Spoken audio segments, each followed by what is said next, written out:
¿Comenzamos? En realidad yo quería comenzar muy sencillamente dándote a vos la ocasión para contarme más o menos cómo fueron tus inicios en la investigación, cómo fue tu trayectoria académica hasta llegar acá.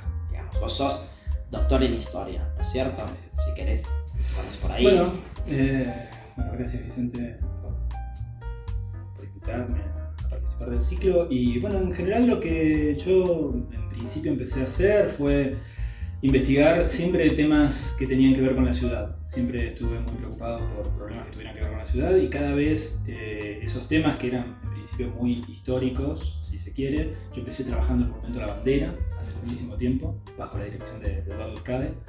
Y después esos temas muy pequeños fueron ampliándose. Primero fue un barrio, después ya fue toda la planta de la ciudad. Y lentamente, digamos, en la medida en que fui avanzando, digamos, sobre todo a partir de 2003, 2005, que fue el momento en el cual yo terminé mi tesis de licenciatura e ingreso como becario al sistema de becas de CONICET. En ese momento yo creo que empecé como con ciertas preocupaciones alrededor de una mirada un poco más vinculada a otras disciplinas, al mismo tiempo que mucho más presente, ¿no? Entonces ahí empecé a incursionar un poco en la sociología y en la antropología, también en la geografía de una manera un poco más lateral, pero como a diseñar un set de herramientas para investigar la ciudad, que a mí me parece que es un problema siempre muy complejo, que tiene toda una gran variedad de fuerzas que intervienen y que dan forma a ese mundo urbano, y me parecía que eso requería, hasta cierto punto, de visiones que no estuvieran solamente centradas en una disciplina. Entonces lo que yo intenté hacer durante, digamos, desde el doctorado y sobre todo después en las distintas estancias postdoctorales que desarrollé, justamente fue intentar abrir mi perspectiva a otras disciplinas, hibridarla, poder poner en relación saberes y sobre todo técnicas, ¿no? Me interesaba mucho ese costado de salir un poco del archivo, que es totalmente fascinante, pero que a mí me parecía en un momento para explorar lo contemporáneo tenía ciertos límites, pasar a trabajos que más tienen que ver con entrevistas, con trabajo de campo, y en todas esas instancias a mí lo que me había interesado siempre mucho, tanto desde el momento del archivo como desde el momento de la entrevista, es esos instantes donde aparecen cosas en esa relación, digamos, tanto con los documentos como con las personas y con las acciones de las que uno participa, que uno no preveía en el diseño de la investigación, ¿no? Que uno ignoraba por completo al momento de sentarse a diseñar el plan, y que aparecían de pronto y que eran un punto de incertidumbre porque eran difíciles muchas veces de explicar, de poner en caja en esa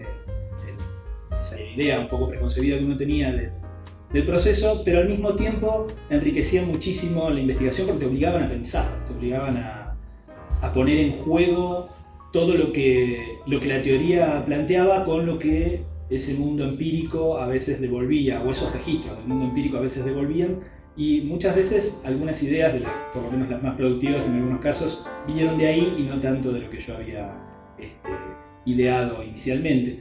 Y justamente la ampliación, digamos, de ese conjunto de herramientas para acercarse a los distintos objetos y a la construcción de esos objetos, me parece que es una de las cosas que a mí más me interesaban, digamos, de esta especie de interdisciplinaridad, transdisciplinaridad, ¿no? Donde uno puede trabajar con materiales y con técnicas de tratamiento de materiales diferentes, ¿no? Con archivo, más en una lógica más hermenéutica, con los mapas, en una construcción también cartográfica, producir ciertos mapeos acerca de cómo se mueven, dónde están los actores. Después también con la sociología a través del trabajo estadístico, la construcción de patrones, etc. Y con la antropología, sobre todo en el trabajo de campo, donde uno ya tiene ahí una voz del otro que no está registrada en términos de texto, sino que uno produce el texto en esa interacción con el otro, ¿no? Eso me pareció como, de toda esa experiencia, lo que yo más rescataría en la experiencia de investigación, que efectivamente terminó por enriquecer mi perspectiva, que hubiese sido mucho más limitada si yo me mantenía en un punto de esto, ¿no? Claro. Como abrir la disciplina a la escucha, podríamos decir. Exactamente, ¿no? sí. A la escucha de esos actores que están ahí. Y vos hablas ahora y es como una cuestión que se muestra como muy constante en tus intereses, la hibridación de las disciplinas, ¿no?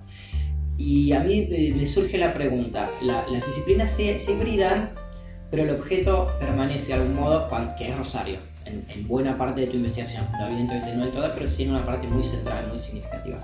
¿Esto es así o no es tan así? ¿O hay que pensar también en Rosario como caso testigo de cuestiones que tienen ámbitos más generales, cuestiones de escala, en fin? Eso, ¿cómo pensamos ese objeto también? Bueno, esa pregunta es interesante porque en algún punto siempre mi trabajo partió como de algo muy, muy empírico, muy centrado en algo que tenía en el caso, digamos, del monumento. Yo siempre lo pienso como un momento así inicial que marcó mucho después, como una materialidad física muy clara, digamos, o sea, observable completamente, y un archivo que estaba dentro de la materialidad, ¿no? El monumento de la bandera tiene esa peculiaridad que tiene un archivo dentro de la propia estructura, digamos, ¿no? La almacena ella misma su propia memoria textual, que es algo rarísimo que nunca más me volvió a ocurrir con ningún otro objeto. Claro, como la cajita feliz del historiador, exacto, o algo así, algo así, está todo ahí. adentro y afuera está. Entonces, desde ahí, digamos, el proceso de la materialidad de la ciudad siempre fue como un ancla para mí, digamos, fue algo donde yo me pude fijar, donde yo me pude identificar, donde pude profundizar y donde probablemente mi investigación acumuló más. Entonces, si uno tuviera que pensar un procedimiento acumulativo de la investigación, si uno la tuviera que leer en esa clave, yo diría que la ciudad es el lugar donde, la ciudad de Rosario en particular, es el lugar donde ese crecimiento acumulativo se expresa. Ahora, también hay otras cosas que están ahí derivando. Por ejemplo, siempre a mí me interesó mucho el tema del agua, digamos, los cursos de agua, el río, que es una ciudad, digamos, que tiene el río como componente fundante, tanto desde el punto de vista del puerto como luego, digamos, de estas nuevas estructuras de espacios públicos que aparecen ahí. Los arroyos interiores, ¿no? Que también es otro mundo menos, a lo mejor frecuentado y menos visible. Pero pensándolos siempre como formadores de tejido urbano, digamos. Lo pienso porque ahora mismo, o sea, viendo tu trabajo, evidentemente hay como dos puntas de actualidad. Una que es la pandemia, de la que ya hablaremos cuando toque, digamos, y otra es toda la cuestión de la hidrovía, la cuestión de la posibilidad de nacionalizar la hidrovía, ¿no es cierto? Y incluso la bajante del río Paraná, es decir, bueno, aparece ahí ese como pequeño punto de actualidad para hablar justamente de eso, ¿no? Claro, sí, ahí hay una cuestión que tiene que ver en parte con la formación de tejido urbano, que fue lo primero que yo vi de los cursos de agua, los cursos de agua eran como puntos de fundación de tejido urbano y de distintas implantaciones dentro de ese tejido, de distintas formas, digamos, de aglutinar el tejido y de producirlo y extenderlo. Y después está también la cuestión de intentar ver un poco, sobre todo digo con estos temas que vos señalabas, la bajante, la hidrovía, que está muy sonando por muchos lugares, digamos, ¿no? Y que está Gisela Rauch que se dedica a investigar eso. Sí, sí. Y también el tema de la quema de islas, o sea, ahí hay un punto donde a mí ahora me está interesando cada vez más, proceso de la pandemia, ir derivando un poco hacia lo que podríamos llamar la ecología política de las ciudades, empezar a entender a las ciudades como un ambiente interconectado, que no es un mundo seccionado, urbano, independiente del ambiente, sino que hay flujos de ese ambiente, flujos humanos y no humanos que entran y salen permanentemente de la ciudad, y que esos flujos son muy importantes en el diseño, digamos, de esa estructura, ¿no? La forma que la ciudad tiene, los problemas, las problemáticas que tiene que afrontar están muy interconectados en esos planos, ¿no? Entonces a mí me estaba empezando a interesar ese tipo de cuestiones que pueden ser como los flujos de aire, como puede ser el humo que procede de las quemas, como pueden ser también los flujos de agua que producen el desbordamiento de la barranca, el tránsito de hidrovía, también las dificultades que existen para las tomas de agua de la empresa que tiene que proveer este líquido al resto del agua potable, al resto de la ciudad, las dificultades que hay para mantener la presión, porque las tomas tienen que avanzar mucho más en el cauce del río al estar las orillas desecadas. Después también todas las dificultades de distribución que el líquido tiene, o sea, en cierta medida esos flujos a mí me interesaban ahora empezarlos a pensar, porque me parece que ya no podemos estar en una lógica urbana, 100% urbana, como un producto totalmente social, sino que se están viendo los límites ya muy claramente a partir de la pandemia de esa idea de urbano como algo seccionado de la piel. Claro, pues habías trabajado, se puede pensar incluso como espacios de transición de eso, cuando uno hablaba de la lógica del espacio público ligado al espacio verde, ¿no? O a los ambientes comunes, ese tipo de lugares en los que de algún modo se establecía un cierto pacto con el ambiente. Exacto, sí, a mí me interesaba eso, verlo en términos, digamos, de una especie de punto de transición, sobre todo que empieza a ser muy fuerte en el momento en que la idea de una ciudad portuaria empieza a declinar, digamos, empieza a aparecer la idea más de una ciudad ferroportuaria, una ciudad de servicios, y donde la interfaz ferroportuaria comienza a ser reemplazada por una interfaz de espacios públicos, y esos espacios públicos aparecen ahí como una especie de vínculo entre ese mundo natural, entre ese ambiente, que sobre todo son las islas. Rosario no tiene un hinterland rural muy claramente establecido, si bien hay algunas zonas, pero no están dentro de la jurisdicción demasiado desarrolladas, digamos, la ciudad se extendió muchísimo, y por lo tanto la imagen, digamos, rural de Rosario, evocando, digamos, esta idea de Raymond Williams, del campo y la ciudad, sería la isla, ¿no? Entonces estaría enfrente, y de algún modo me parece que ahí hay una interacción entre esa membrana de espacio verde, espacio público, y ese otro mundo más claramente natural, más claramente cada vez más antropomorfizado, digamos, cada vez más el hombre ha ingresado en esos espacios, cada vez lo hace más, sobre todo con actividades turísticas, recreativas, etc.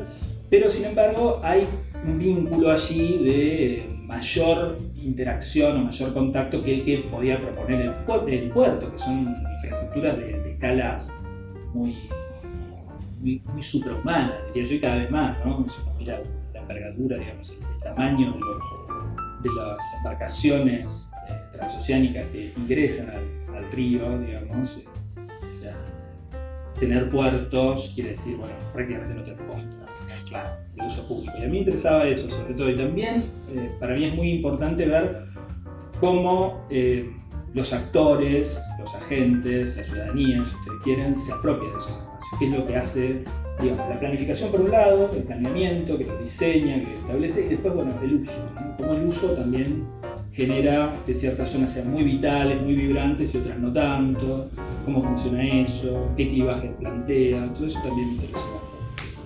La distancia entre el mapa, por decir así, o el mapa que se dibuja y finalmente ese escenario que luego es ocupado por... Claro. Digo escenario pensando en la idea de agencia y demás, ¿no? Digamos, porque vos habías trabajado también específicamente los efectos subjetivadores que tienen, digamos, esos diseños de espacio y demás. Y también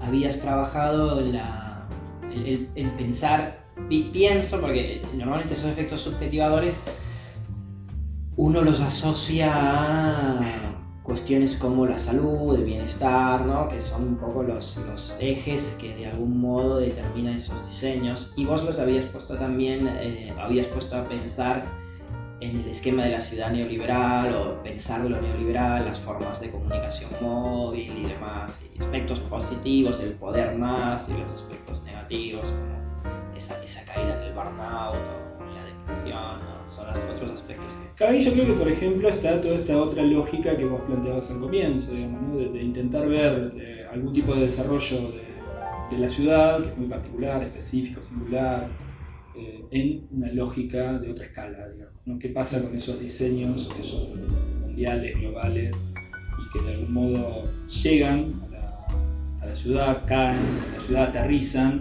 en un territorio que tiene una historia, que tiene unos usos, que hay una sociedad, una cultura, unas formas de hacer, unos modos de relación, y a veces eso funciona y a veces no funciona. Y también incluso unos modos de explotación, que pienso en la figura de los pescadores artesanales, digamos, no dejan de ser formas de explotar los recursos económicos del territorio, pero con otras lógicas, ¿no? O sea, claro, sí, efectivamente, ahí hay una relación entre hombre y naturaleza que tiene una escala casi, como su nombre lo indica, pequeña, artesanal, digamos, ¿no? Y que muestran una puesta en funcionamiento, digamos, una cultura, de unos saberes. Es impresionante a veces cuando uno hace entrevistas a los pescadores la cantidad de conocimientos geográficos, ecológicos que los pescadores almacenan a través de su experiencia con el río.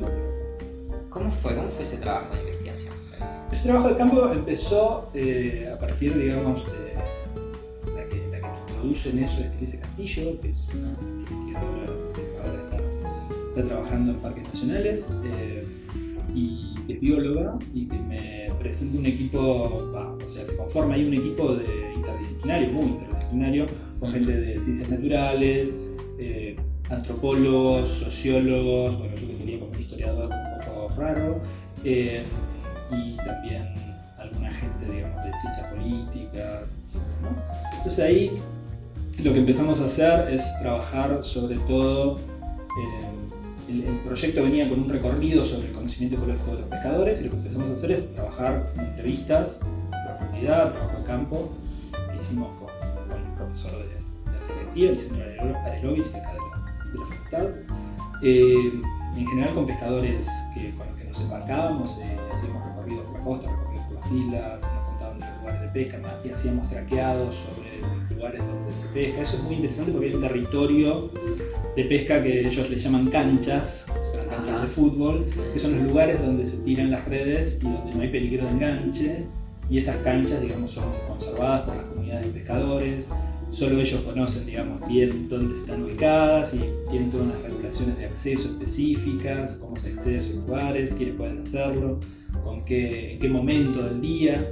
Esa experiencia fue, la verdad, que muy enriquecedora en el sentido de pensar eso, que también a mí me llevó mucho a reflexionar acerca de cómo el espacio y el territorio, sobre todo, no eran algo fijo para ellos, ¿no? Porque es muy difícil cuando uno lo ve en censos. Por ejemplo, el pescador en general está ligado al lugar donde reside, y muchas veces el lugar donde reside no es el lugar donde pesca. Hay toda una movilidad de ese territorio y una capacidad que tienen los pescadores para moverse en ese territorio, que yo siempre me pareció muy múltiple, muy multilocalizado, con muchas aristas, que es realmente sorprendente la gran movilidad que tienen y los vínculos familiares que trazan entre ellos, de solidaridad, a veces económica, a veces que ingresan en relaciones cooperativas, en formas de ayuda mutua, digamos, de distinto tipo. Es un mundo bastante interesante, y es un mundo que está ahí en el río, un poco inexplorado, un poco invisible, un poco como esos territorios que te contaba donde tiran las mallas, que uno no los ve, uno ve el río, ve una cosa plana, y esta gente ve otras cosas. Y es muy interesante también la relación que ellos tienen con la isla, que es bastante diferente a la de la población urbana, ¿no? En el sentido de que ellos piensan la isla como un territorio que se puede traer a la ciudad. Claro. Muy diferente a como nosotros pensamos, que siempre estamos ganándole tierra al río, estamos avanzando sobre la isla, vamos a la isla. Sí. Ellos tienen una idea un poco diferente de traer un poco lo que pasa en ese mundo, lo que hay ahí, a la ciudad. Y también tienen una necesidad de eso, porque verdaderamente en esos territorios de islas hay muy pocos servicios, hay, por ejemplo, problemas de salud que puede haber, requieren necesariamente una atención urbana. Entonces también ellos están preocupados por cómo llegar a también disfrutar de ese mundo urbano y los servicios que el mundo urbano presta, y que la isla efectivamente tiene otras ventajas diferentes, pero no las mismas. Por ejemplo, en el periodo de quemas, recuerdo que algunos pescadores me contaban que cuando se había iniciado la pandemia se habían ido a islas porque les parecía un lugar más aireado, con menos gente, y estaban con menos peligro de contagio cuando empezó el cierre más estricto, y que después, cuando empezó la quema, tuvieron que volver, porque si aquí la gente dijo que era irrespirable, porque era irrespirable y era peligroso. Los focos van muchas veces, el fuego va por abajo en el terreno y aparece en un lugar, desaparece en otro, entonces no sabes muy bien cuál es. No es solo la dinámica de vientos, ¿no? Eso es lo que yo claro. No solo la dinámica de vientos, sino la dinámica de conexión de las pasturas que están secas a veces, y hacen como una especie de laberinto. Saber cuándo se va a poder salir, claro. Bueno, ese es el lado micro, por decirlo así, o vos decías, esos movimientos globales que aterrizan de algún modo en la ciudad y se encuentran con funcionamientos ya peculiares, propios, ¿no? Muy enraizados en el territorio, como vos mostrás, y donde se muestra además esa fluidificación de los tejidos urbanos, ¿no? Como vos decías antes. Pero luego hay otro lado más global, si vos querés, que ustedes también trabajar, digo ustedes porque ahora enseguida querría hablar también de tu equipo de trabajo en el IES y demás, pero que es el movimiento Ocupa, como una expresión más bien de lo global hecho autóctono, o no sé cuál sería esa relación, bueno, para ser franco, el que trabajó eso en profundidad es Sebastián Godoy. Sí. Yo ahí medio que me colé en su Contame entonces cómo es esa dinámica. Claro, Sebastián empezó a interesarse, digamos, por algún tipo de dinámica urbana contracultural, en principio, de la contracultura que aparece en los años 90, como una especie de funcionalización de la costa, un poco autogestiva, muy en el estilo de los movimientos ocupas europeos, pero sin el problema de la vivienda, o sea, con un problema más bien cultural. Y yo venía trabajando los pescadores y de pronto dialogando con él, lo que él venía haciendo para su tesis, etc. Yo decía, bueno, acá hay puntos de contacto que podemos explorar, y de hecho escribimos un artículo que salió en una revista chilena, que es importante, que es Eure, donde tratamos de hacer confluir esos dos mundos que en principio parecen muy diferentes, aunque están en el mismo lugar.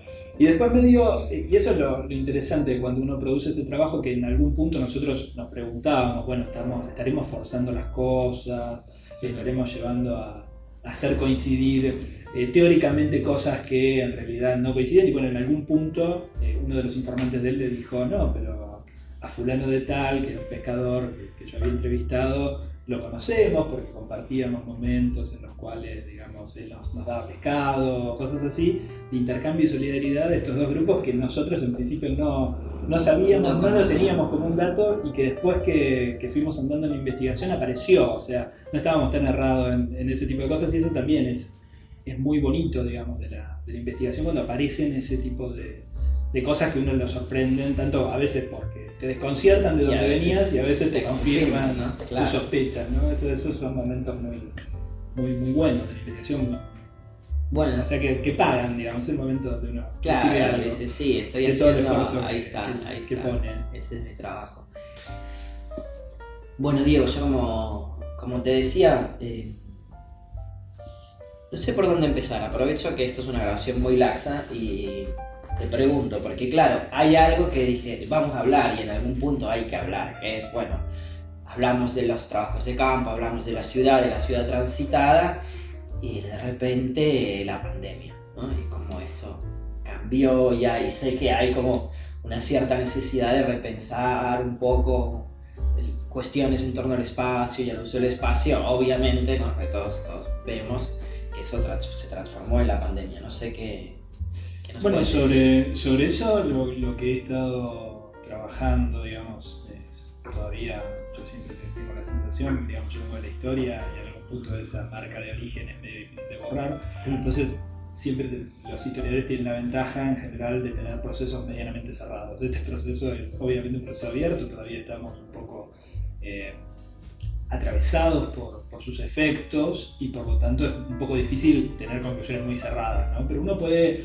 ver algunas tendencias, digamos, de cómo ha evolucionado ya con 1 año y medio de recorrido el proceso, y qué relaciones se empezaron a desarrollar en la ciudad, digamos, ¿no? Una de las primeras cosas que a mí me interesaba era ver qué pasaba con los espacios públicos, ¿no? Los espacios públicos empezaron, digamos, a partir, digamos, de los cierres muy estrictos, muy radicales, a quedar prácticamente desertificados, después a comenzar a utilizarse de una manera muy tibia, y también cómo la ciudad empezó un poco por las quemas, otro poco por el tipo de espacio público que es la franja costera, que es un espacio dilatado en cuanto a que tiene un recorrido longitudinal bastante amplio, pero que no es demasiado amplio en el sentido de que no se interna demasiado en la ciudad. Es una franja bastante acotada en ese sentido, 150, 200 metros, no mucho más.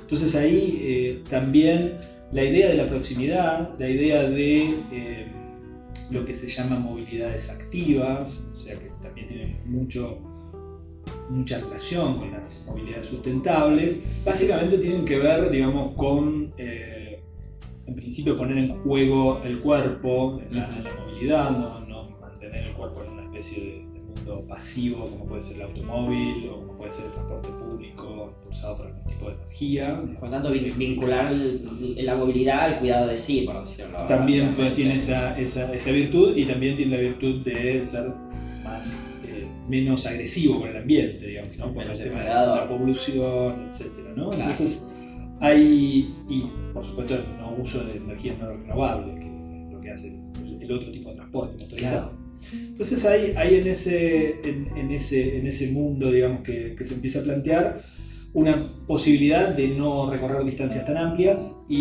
de utilizar espacios que a veces eran subutilizados y que quedaban muy cerca del domicilio, digamos. A mí, la experiencia que yo tengo de mi propia proximidad física con el Parque Independencia, digamos, ha cambiado mucho el uso del parque, ya viene cambiando a partir de políticas que el municipio ha desplegado sobre el parque de renovación, por ejemplo, todo lo que ocurrió con el Rosedal, lo que ocurre, digamos, en el lugar donde efectivamente ahora es el vacunatorio, que es la vieja sociedad rural, que está totalmente renovada, etc. Esto empieza como a marcar otro tipo de pulso en cuanto al espacio público, y también un requerimiento, ¿no? Porque en la primera etapa el espacio público se va al domicilio, ¿no? Eran los balcones, las terrazas, esos espacios intersticiales donde uno hacía actividades que anteriormente desarrollaba al aire libre dentro de la propia vivienda, tratando de refuncionalizar algunas zonas de la vivienda, ¿no? Eso también es interesante, cómo el interior y el exterior se acomodaron. También el problema de la virtualidad, del cual, digamos, somos todos un poco víctimas, y también efectos, digamos, ¿no? Que yo creo que en otra época era visto como algo muy preocupante, el hecho de que la gente estuviera, sobre todo la gente más joven, ¿no? Estuviera horas y horas frente a una pantalla sin salir del cuarto, etc. Había adolescentes que se atrincheraban ahí a tener vínculos sociales, juegos en red, etc. Y ahora, bueno, estamos un poco todos atrincherados de un modo u otro de ese modo. Eso también tiene unos efectos sobre la corporalidad, tiene unos efectos sobre el aparato psíquico, que todavía me parece que no estamos muy al tanto de cuáles van a ser, porque el proceso no ha recorrido suficiente tiempo, y tampoco me parece que sepamos hasta dónde va a refuncionalizar las actividades cotidianas en la medida en que se pueda volver a hacer uso de los espacios físicos en un modo bastante similar al anterior, ¿no? Hasta dónde se van a virtualizar las relaciones, hasta dónde no. En otros países eso ya era más moneda cotidiana, ¿no? Yo recuerdo que en Estados Unidos las videoconferencias, ese tipo de cosas, era algo que la gente hacía desde mucho tiempo atrás, pero aquí en la Argentina yo empecé a hacerlas básicamente a partir de este momento, ¿no? También tiene una posibilidad de localizar los encuentros muy fluida, ¿no? Algunas veces pasó que en algunos encuentros internacionales me pasó que gente que tiene usos horarios muy diferentes tenía que hablar y, por ejemplo, no se estaba durmiendo y cosas de disincronía muy fuertes, porque claro, la gente está acostumbrada que está en un lugar general, y en ese lugar hay un horario, generalmente el consumo está en viaje y llega, pero es un poco difícil tener se escapa, y ¿no? Un poco esa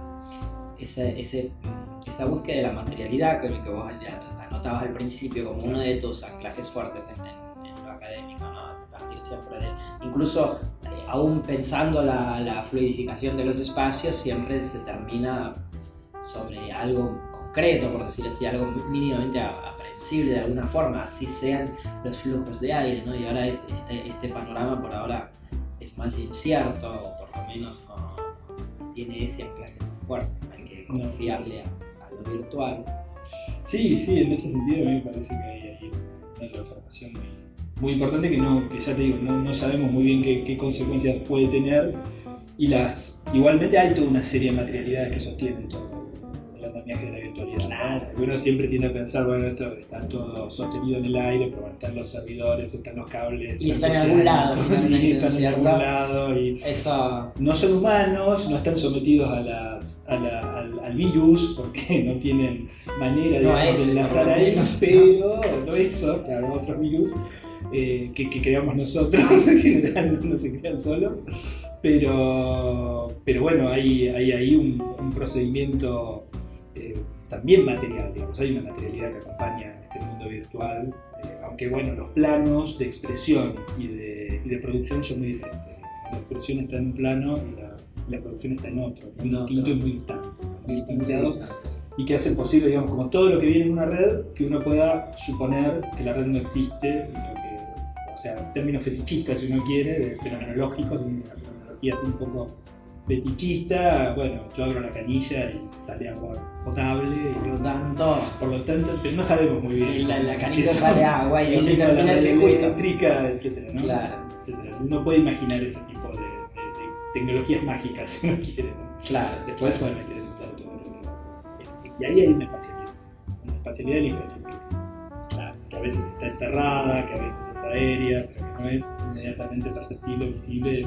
Hay miles de cables que nos circundan y no estamos siempre seguros de qué transporta cada uno.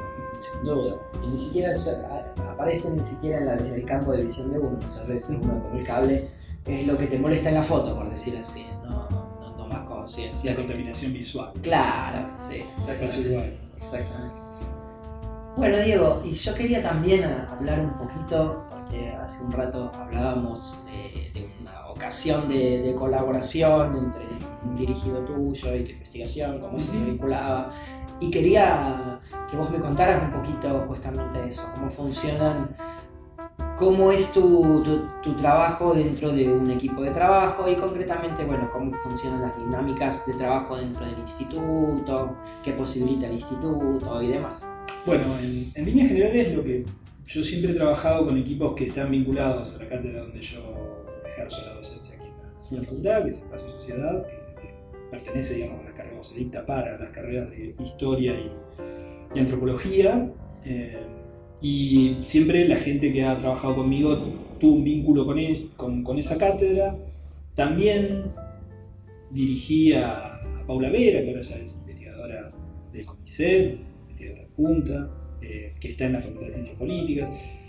Que más allá, digamos, de esa vinculación, siempre me gusta trabajar con gente diferente, de lugares distintos, como intercambiar, ir variando de grupos. También dentro del instituto estoy integrado en la línea que dirige Mónica Bernabé, que es la línea de Estudios Culturales Latinoamericanos, donde ahí también tenemos otra interacción con una visión teórica distinta, donde también hay que negociar cosas. A mí ya es algo de lo que más me gusta, digamos, ¿no? dentro de la investigación.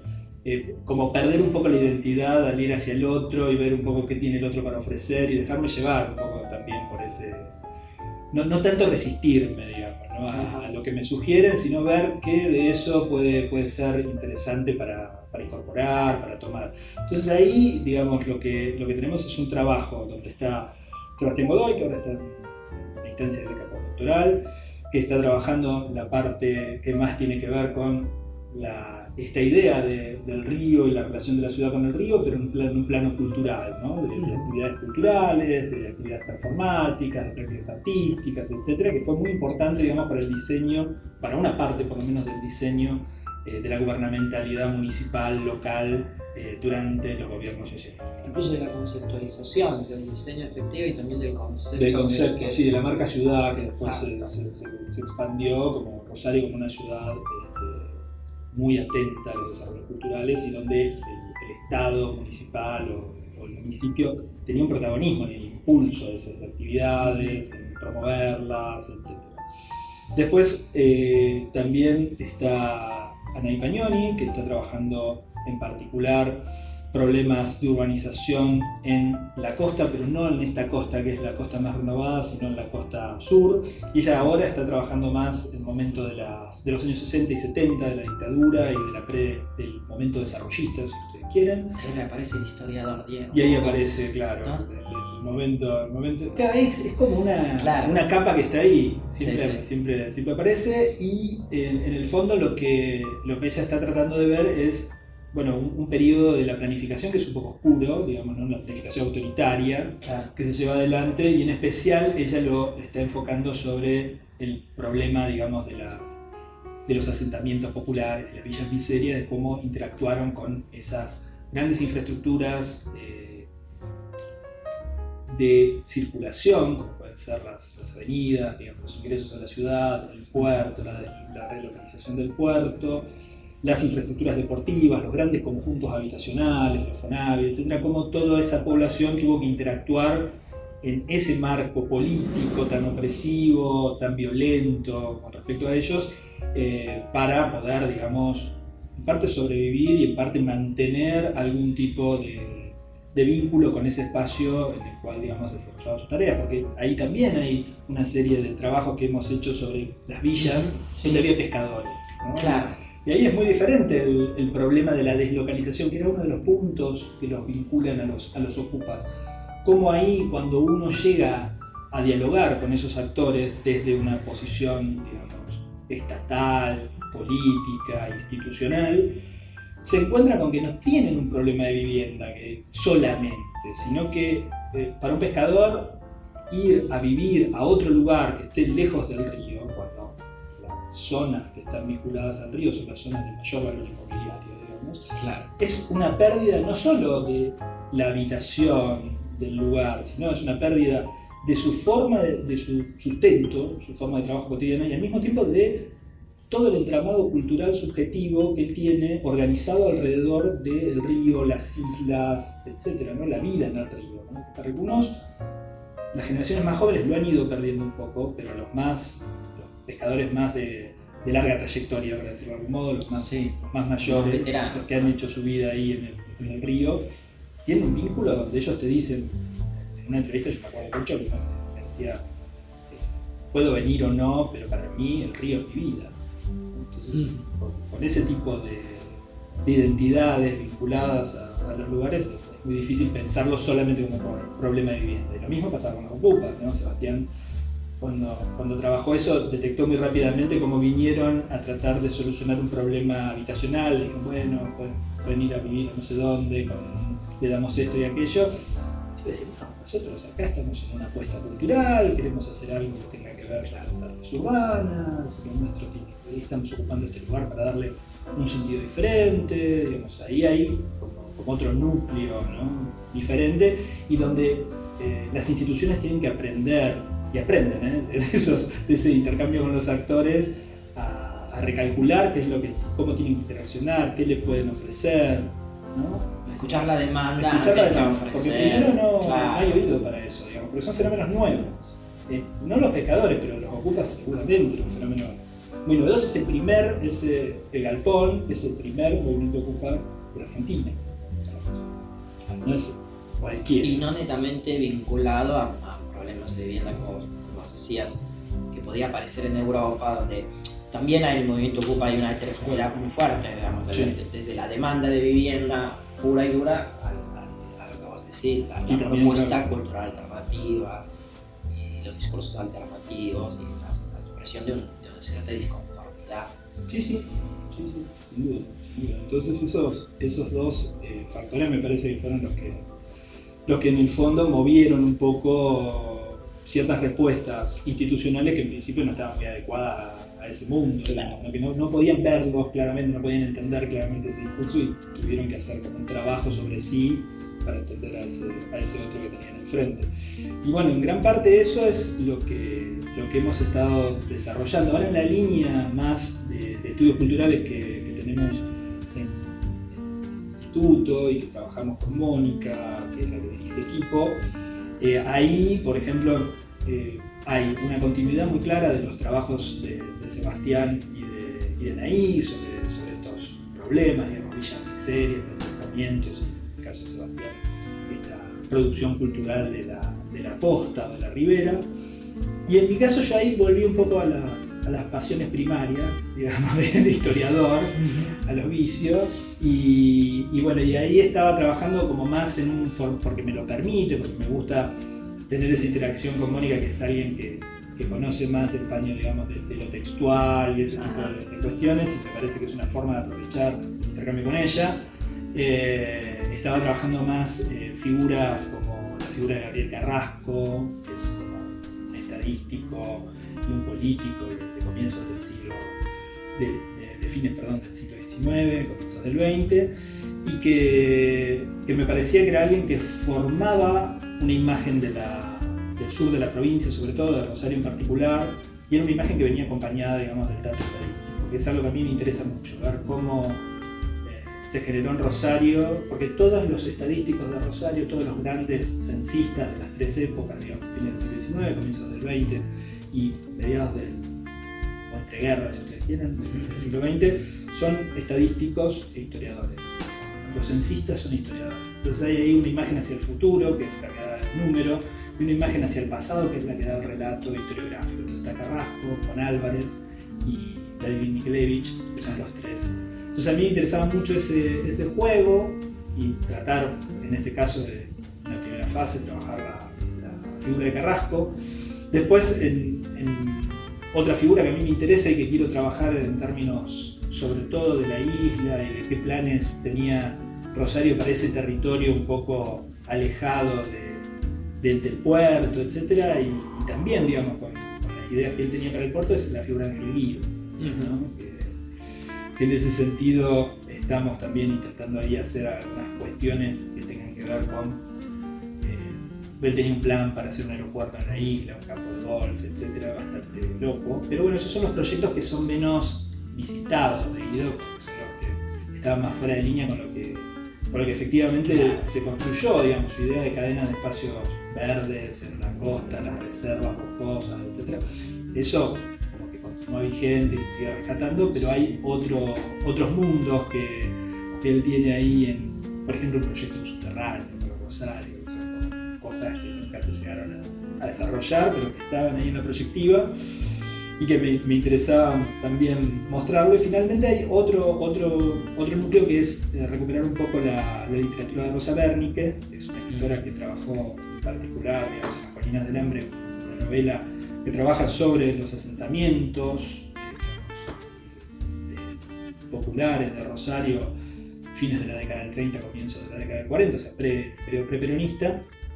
Y que es una obra literaria de envergadura, digamos, una novela, la primera novela sobre la Villa Miseria. Eso ya no había sabido señalar Nicolás Rosa, ¿no? Lo supo señalar Nicolás Rosa ya hace bastante, en el año 97.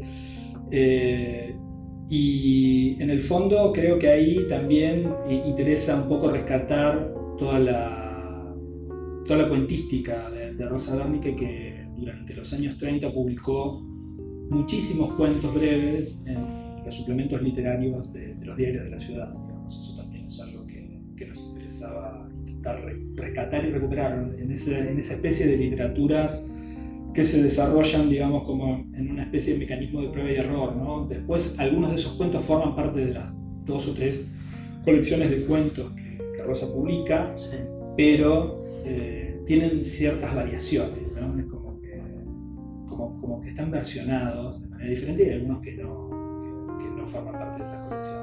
Exactamente. ¿Y cuál es? Porque esto me despierta otra pregunta que no tenía prevista, ¿no? Pero parece como que hay un cierto crecimiento del interés por las representaciones de la ciudad, digamos, por el hecho mismo de representarlas, en el sentido proyectivo, si vos querés, hay aquello que puede que no sea como un subterráneo para Rosario, pero que sin embargo está dibujado en el plano, o también como en el caso de Bernicke, por una representación literaria, digamos. ¿Cuál es la relación de eso, o cómo te relacionas vos con eso, viniendo del contacto directo, de la entrevista y demás, digamos? Bueno, ahí es interesante porque es como como una relación un poco tensa, ¿no? Como que Claro, hay un espacio geométrico, si uno quiere, que es el espacio más del plano, el espacio más del censo, un espacio aritmético, geométrico, si uno quiere, ¿no? que es abstracto. Donde la proyección es algo perspectivista, digamos, que tiene sus puntos de fuga, que se puede coincidir.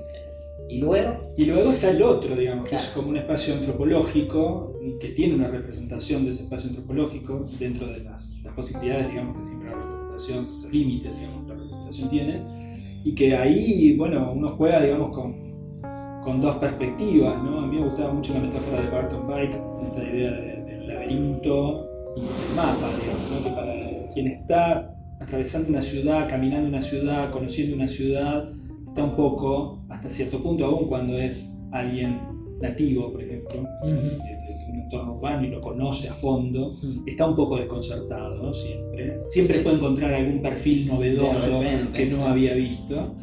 Y en el caso, digamos, del mapa es como una especie de clave de ese laberinto que al verlo desde arriba y desde afuera nos presenta, digamos, una imagen totalmente legible, donde las rutas conducen a lugares específicos y no a otros, donde uno no puede perderse, como diría Benjamin, ¿no? Si en la ciudad, digamos, que uno más conoce, lo que tiene que hacer es tratar de perderse para encontrar otras cosas, digamos, en esa especie de extrañamiento. En el caso, digamos, de los estadísticos y de los planificadores, uno encuentra una ciudad más regulada, pero que en realidad no tiene que ver con una ciudad tan real como la ciudad en la que viven esos cuerpos, en la que habitan esas vidas, sino más bien una ciudad que en parte responde a eso, en parte imagina eso y en parte intenta hacer una performática sobre eso, digamos, en el sentido de regimentar, regularizar, ¿no? Me parece que ese es el juego, es un juego de tensión, pero insisto, para mí siempre la producción del espacio se desarrolla en esa tensión, digamos, ¿no? De cómo serían estos planes de regulación, cómo serían estas formas, digamos, a veces de contraculturas o resistencias muy establecidas, que tienen discursos, que están más o menos organizadas, pero en realidad a mí me parece que esos dos mundos colisionan y generan otro mundo que es el de la ciudad vivida, digamos, la ciudad que se experimenta cotidianamente, ¿no? La ciudad en la que todos estamos un poco inmersos. Perdidos, puede ser. A veces perdidos, a veces encontrados, a veces más desconcertados, a veces menos, pero creo que de esa tensión, digamos, aparece ese punto intermedio, ese tercer espacio que es un espacio de la vida. Bueno, me quedo con esto entonces, Diego, y te agradezco muchísimo el tiempo generoso y las explicaciones tan iluminadoras y a la vez tan evocadoras, con tanta energía y con tanto entusiasmo como vos las transmitís. Así que muchas gracias por este tiempo tuyo y bueno, nos vemos por acá nosotros y quien quiera, pues nos va a ver todas las veces que quiera, gracias a las virtualidades de las que hablábamos hace un ratito. Bueno, muchas gracias, Vicente. Muchas gracias.